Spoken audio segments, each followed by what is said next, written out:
Ողջույն։ Տարիներ շարունակ դեռ 2018 թվականից Նիկոլ Փաշինյանի կադրային քաղաքականությանը քայլերին ծանոթանալով շատերս ահազանգում էինք, որ նրա նպատակների թվում է Հայաստանը թուրքական ազդեցության տակ գցելը, ռուսական ազդեցությունը ել ավելի մեծ թուրքական ազդեցությամբ փոխարինելը։ Եթե այն ժամանակ դա ասում էին փոքրաթիվ մարդիկ, այսօր այդ մասին խոսում է ցանկացած 5-ից 4-ը։ Հիմա դա ուղղակի կարծիք չէ, այլ բազմաթիվ ապացույցներով հիմնավորված վարկած։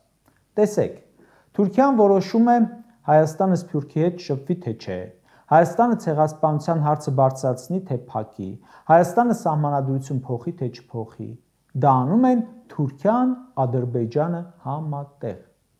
Լրագրող էկոնոմիկայի նախարար աշխատողին մտավախություն է հայտնում, որ այդ Զանգեզուրի միջանցք կամ Թրամփի ուղի կոչվածում ամերիկյան ընկերությունների անվան տակ լինելու են թուրքական, ադրբեջանական ֆինանսական միջոցներ եւ ընկերություններ։ Պապոյանը պատասխանում է, որ շատ էլ նորմալ է,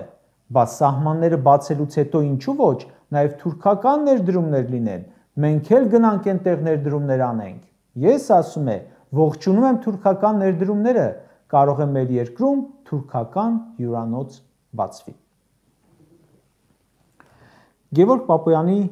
թրքասիրությանը չենք կասկածում, իհարկե, բայց այս հայտարարությունն էլ է աղմուկ բարձրացրել Հայաստանում։ Շատ հասկանալիորեն, որովհետև նա նախարար է աշխատում, այն էլ էկոնոմիկայի, թուրքերին հնարավորություն տվող ոլորտ է համակարգում։ Սրանք քանի անգամ էլ գովեն թուրքերին, մեկ է, անսովոր է ժողովրդի ականջներին, ամեն անգամ վեր են թռչելու։ Ժողովուրդ ջան, այո,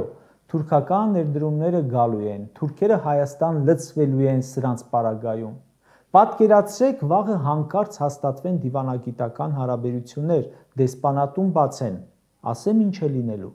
Թուրքական գործարարները, հատկապես պետական աջակցությամբ, Հայաստանում բացելու են կազմակերպություններ, շատ արագ առնեն գործարաններ, ֆիրմաներ, ռեստորաններ, տարբեր հիմնարկները, մեր տները։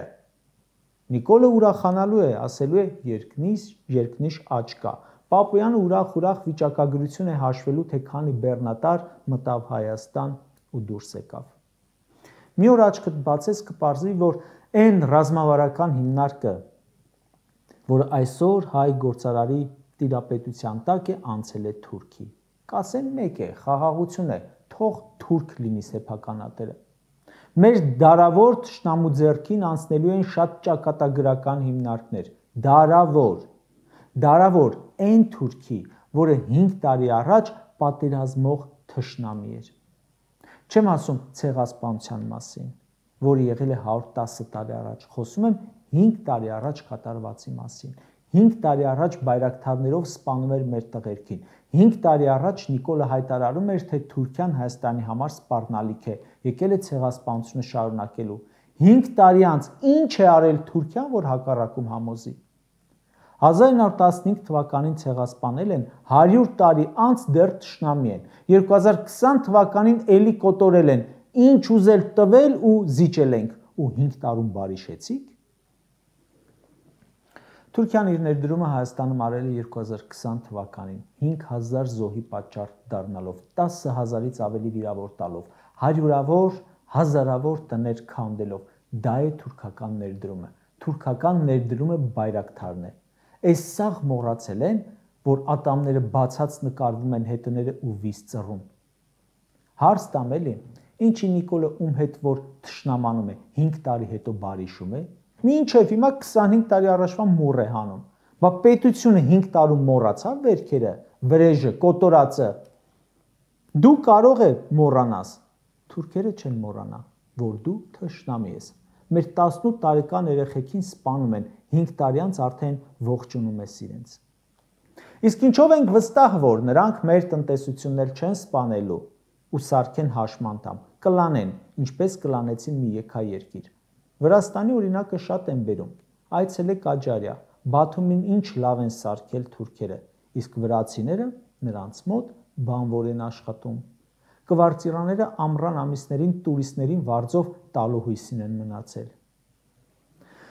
Ինչ որ շատ կասկածելի բարեգութ չեն մեր իշխանությունները, այդպես լինում, հա։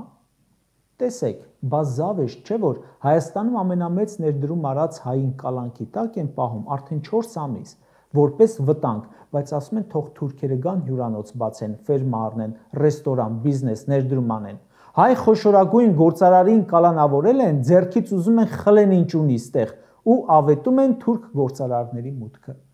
Սփյուռքահայը մեր երկրում գործ չունի, Զվարթնոցից ներս չեն թողնում, բայց գործ ունի թուրքը։ Նրանց մուտքն է ողջունվում։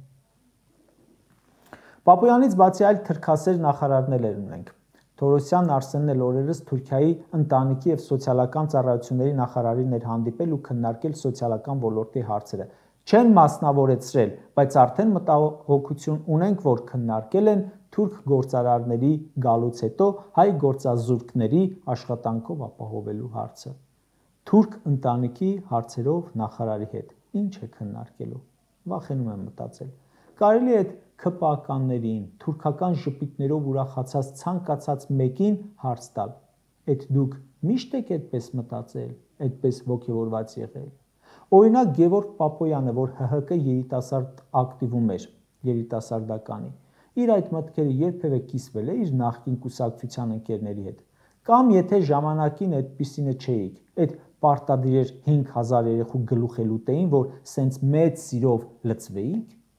մի տեսակ, եթե հայ ես, հակառակ ռեակցիան չէ պետքա մոտդ առաջանա։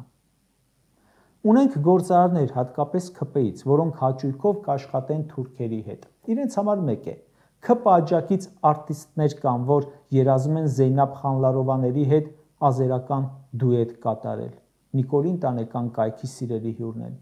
Նիկոլի կինն է առավոտից Իրիկուն Էրդողանի գիրքը գովազդում, որ էլի մտածում ես այդ 5000 երեխեներ խանգարում ձեզ, թե Ազատ Արցախը։ Կարճ ասած։ Հարևանների հետ այո, պետք է համագործակցել, խաղաղ լինել, բայց ընդամենը 5 տարի առաջ մեր 18-20 տարեկան եղբայրները մի վայրկյանում մոխրանում էին հենց թուրքական բայրակթարների տակ։ Ընդամենը 5 տարի հետո դու ամեն ինչով ցույց ես տալիս, որ վտանգ չես իրենց համար, բայց իրենք ապացուցում են, որ քեզ համար կենսական վտանգ են, համ կոտորել են, համ պահանջներ են դնում, սրանք էլ կատարում են։ Դրա համար է, որ այսօրվա իշխանավորներին ժողովուրդը անվանում է թուրքական գործակալ, ազգի դավաճան։ Շատերի կարծիքով թուրքերը վաղուց են ներդրված Հայաստանում։ Թուրքերը մեր երկրում ներդրված են իրենց աջակիցներով, իրենց գործակալներով, իրենց գործարարներով աջակից, փողով ու այսօր շատ շատերի մոտ կասկածներ կան, որ Հայաստանի այսօրվա իշխանությունը հենց թուրքական ներդրում է։